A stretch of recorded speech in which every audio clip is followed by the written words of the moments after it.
For me, in the beginning of 2011, when I heard that people are being held hostage and tortured and raped and asked for $20,000 per person, the ransom was $20,000 a person, so which shocked me. So one phone call, it was supposed to be just one interview with the hostages, but I ended up getting stuck on it and saw these people. I became very passionate about it, and so I came to Israel to see the people that I used to interview when they were being held hostage in Sinai. So to see, because that's one promise that I make every one of them: don't ask me to pay for your ransoms or don't ask me for anything, but to give them hope. I always tell them, don't give up, because one day, sooner or later, that we will sit together and we'll have coffee. Wherever you end up, I'll come visit you. And so I decided to come see the same people that I was very passionate about, and that's so. When I got here for the first time, that was 2012, July last year, and so because these people, I mean, they have suffered enough. I mean, some of them have been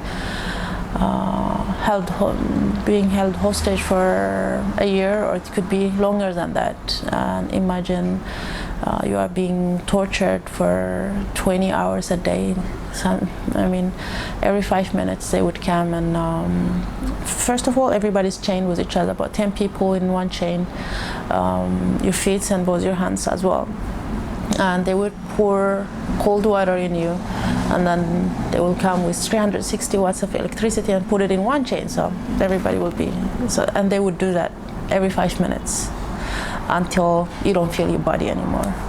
And then they would put you in the floor, melt plastic bags, and hot flaming plastic bags they would put it on your back, drop it on your back, and make you call your parents as they are doing that. So you would be calling and begging for your parents to save you, I mean, everybody there is begging for death. Everybody says, I mean, the most precious thing when you are in Sinai, it's death. They don't realize it until they are out of the torture camps. That's when they realize, oh, I lost my friend. When someone dies, then they would be really jealous, because that means he's not in pain anymore. You know, you would be gang raped. It doesn't matter if you're a woman or a man. They would also force the victims to rape each other, and that's also the shame.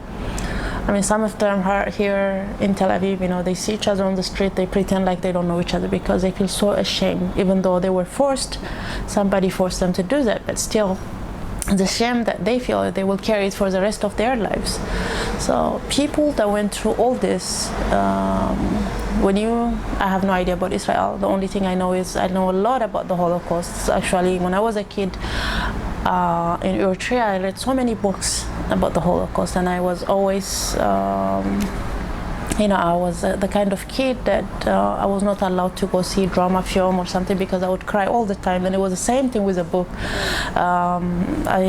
By age 9, I read the Odessa Files. What else did I read? I mean, I read so many books that had to do, you know, Escape from Auschwitz, and I saw so many movies as well. So it was always, you have this fantasy of the most oppressed people, and so you have this in your mind.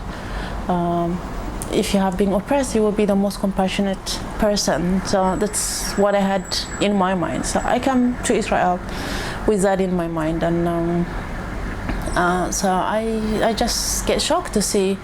The first thing I saw is like my friend, the one who picked me up at the airport, she took me directly to the Levinsky Park, and I just felt like, am I in Africa? Because it just felt, I've never seen so many black people in one place.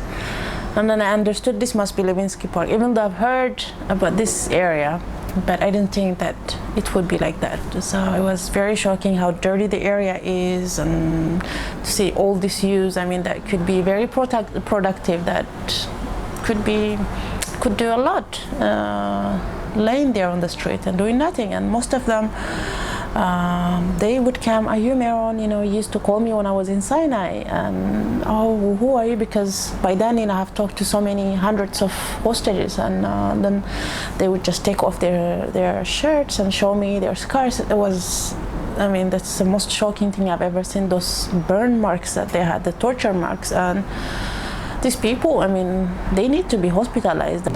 I just get shocked because these are people after going through Sinai. I mean, after going through hell, you deserve heaven, and that's what I expected or wished for these people. That now that when they arrive in Israel, then somehow these people, you know, there will be somebody would welcome them with an open arm and tell them, "Don't worry, your problems are over. Forget what happened there, and here you are safe." Because I had that kind of expectation, the anger I had was too much. I mean, I couldn't get it that these people were homeless. That they just had a simple visa saying, okay, you are allowed to stay here, you're not refugee, infiltrator. Even the name itself is very offensive. When you hear infiltrator, it's like a criminal, that's what it sounds like. And Eritreans all over the world, I mean, they get accepted, they are given refuge wherever they end up. I mean, you know, including in Philippines, there are Eritrean refugees. Because the situation, everybody knows how it is back home, that we have the most repressive regime in Eritrea, in the world probably. So that's why they call us Africa's North Korea as well. But I get shocked that here in Israel that Eritreans are not accepted as refugees.